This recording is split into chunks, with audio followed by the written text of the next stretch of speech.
Mnumzana mbani igama? Igama nguKenneth Mufaro. Kenneth Mfaro. Oh, Mfaro kusitshona? Kusho iDube. Oh, ngoDube. NgoDube. Okay. Ulemnyaka mingaki?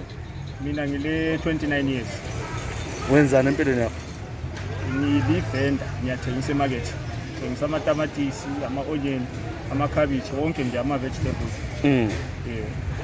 Uthengisa lezi zinto wena ngokwakho ke ufundile yini ufikile waqeda wacina uform 1 grade 1? Ukufunda ngifundile ngaya ku-tertiary education. Bengilapha eBulawayo Polytechnic. Ngifunda up to HND. I-course ye-civil engineering.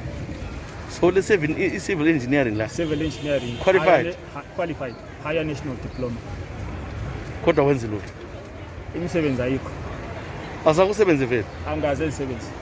Lokho ngaqeda isikole. Nangu-ke lapha uKenny ule civil engineer, highly qualified.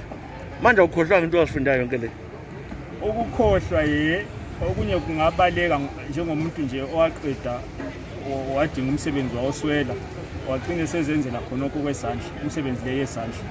Okunye kuyabaleka ngoba into ongazange wayipractice.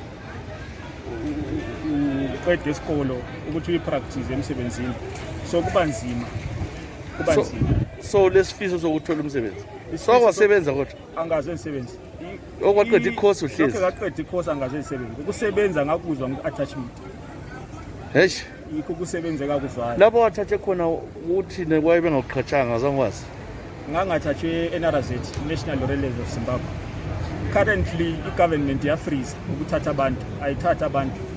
Iyafreeze ukuthatha abantu as back as 2013 2014. Bale minyaka bengathatha abantu.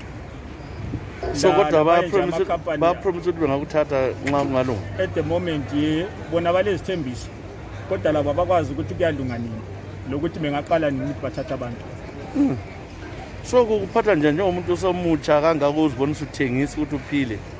Khona kubuhlungu ngoba usiye esikolo ufundela umsebenzi wakho oyabe ukhethile ufuna ukuthi uwenze. Kubuhlungu ukuthi ungawusebenzi wena usule mfundo esikulungiselela ukuthi uyewenza lowo msebenzi. Kodwa i-situation ekhona eZimbabwe yi-reality yethu. You adapt to i-situation le-reality ekhona yokuthi uziphilise. So lapho uzama uziphilisa? Lapha yindlela yokuziphilisa. Awuthathanga? Awulabantwana? Andinabantwana. Umfana omncane nje impilo yakho singemarket kodwa kumele ukuthi ngawuyasebenza. Yikho esikwenzayo ukuthi ufake ukudla etafuleni. Uma ungasakwenzanga khonokho akula uyahlupheka. Uyazama yini amanye amakhampani uku-apply uthi na ungu-civil engineer la? Bengisa-applya, bengizama uku-applya kodwa ngagcina ngigive up ngoba i-response is the same. Imisebenzi akudla kwamanye ama-companies bengakuphenduli. So umuntu ole khampani ungayilaleli lapho uthini? Kulabo balamakhampani abafisa ukuthatha graduate ongakabi le experience kodwa ezafundela khonapha akhule le company. I'm willing ukuthi ngijoine leyo company accepting wonke ama-conditions lokufuneka khonapha ecompany ukuthi ngikhulise umsebenzi wami lo engawufundelayo ngibe le experience. Okay. So kathesi wena ulapho sebenza nsuku zonke? Lapha ngikhona Sunday to Sunday. Akula black. Uzama uphila? Umsebenzi wemarket akula black, usebenza Sunday to Sunday every day. Ukuthi uziphilise. Awusela social life? Akula social life. Ufika lapha ekuseni ngo-6, ufike lapha ngo-6. 6 to 6 usemarket.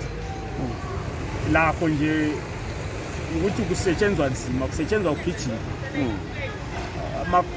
I-city council, i-therapy ayisifune emgaqweni kodwa inkani yokuthi siziphilise ngoba kula plan ngoba akula ngiyize akula ngiyize. Ungafaka inamba zakho zocingo in case kulomuntu okufunayo? Inamba zami zithi 0778 299 725 ngeze i-connect. Biphinde 0778 299 725.